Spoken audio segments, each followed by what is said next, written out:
Thanks for staying with us. A North Carolina teenager needs a new kidney in order to save her life, but her doctors say no COVID vaccine, no transplant.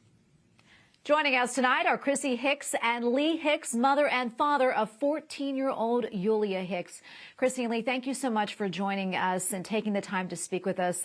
We know this is a very stressful and trying time for you and your family. Speaking of which, your family, I know you have 11 children, including Yulia and her brother, whom you adopted from Ukraine. Talk to us about Yulia's health and why it's so important that she receive a new kidney. So Yulia has a condition called senior Leukin syndrome. And so basically what that does is a genetic disorder that shuts down her kidneys, as well as she will end up eventually going blind at the same time. So these kidneys she has now just they're going to have to be replaced, or she's going to need a transplant in order to survive. Yeah, and I understand she's on dialysis right now, but that can't be forever, right? And it can't be easy on her body. Chrissy, tell us about that.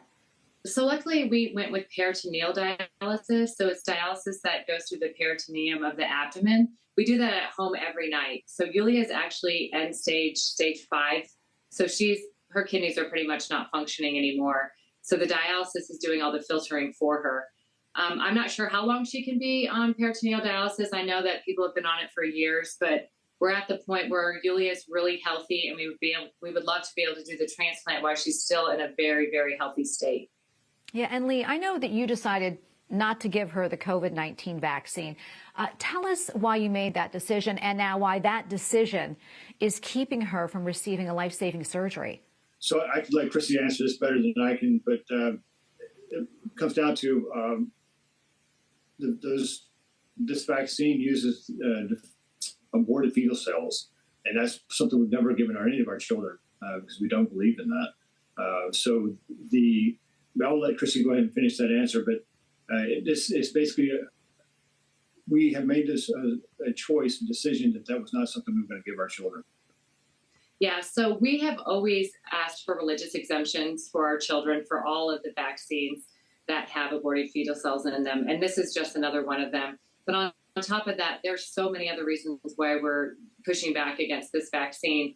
There's many peer studies out there that prove that natural immunity is better than vaccination or even a hybrid immunity. And Yulia did fight COVID in January of 2022. She only had sniffles and a fever for 24 hours, and she was able to overcome it very easily. On top of that, there's a lot of peer review studies that show all the side effects that are affecting teenagers, and we just didn't want to take that risk with Yulia in her compromised state. Yeah, and we actually reached out to Duke for a statement from them, and they didn't respond to us. I know that you said doctors there originally told you that getting the COVID vaccine was just a recommendation for her, and then the conversation took a different turn in recent weeks. So what are the doctors telling you now?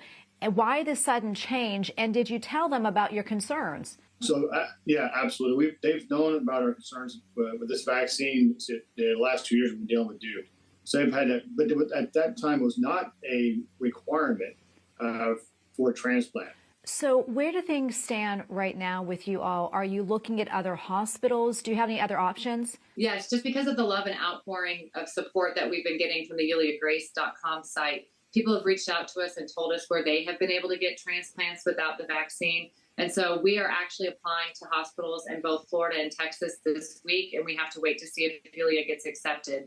But our plan is to go out of state to get Yulia the life-saving treatment that she needs. That's so wonderful to hear about that outpouring from other people. A lot of support. I know you have a lot of support in your family. You have a big family, lots of brothers and sisters for Yulia. How is everyone doing through all of this? And how is Yulia doing? Yulia has a steadfast spirit. I mean, I don't know how else to explain her. She's taken a lot of hits. I don't know if you followed some of the story of her family. We're her third adoptive family in America. And Yulia always has a smile on her face. She just keeps pushing through, but not just pushing through. She pushes through with a smile. She's always happy. She's always joyful, always wants to help. The other children, a lot of them have been shielded up until this point because, until we went onto the media, they really didn't know what was going on because we didn't want to, involve the kids too much about it. But it's affected us a lot because we have the stress of just caring for a chronically ill child. And then on top of that, the worry of like making sure we're getting her what she needs without harming her more. Before I let you both go, I do want to mention that you are a military family, and you are praying to someone very special for his intercession. Tell us about that. So we started a campaign actually on October 7th, the Feast of the Rosary, to Father Capodanno. We have a very strong devotion to him, and we have a local Catholic high school that was named after him. So our whole support here is praying to Father Capodanno for his intercession to give Yulia her complete healing. Well, Chrissy and Lee, thank you so much for speaking with us. We're going to be keeping an eye on your story, and we're going to be praying for you as well. Please keep us posted.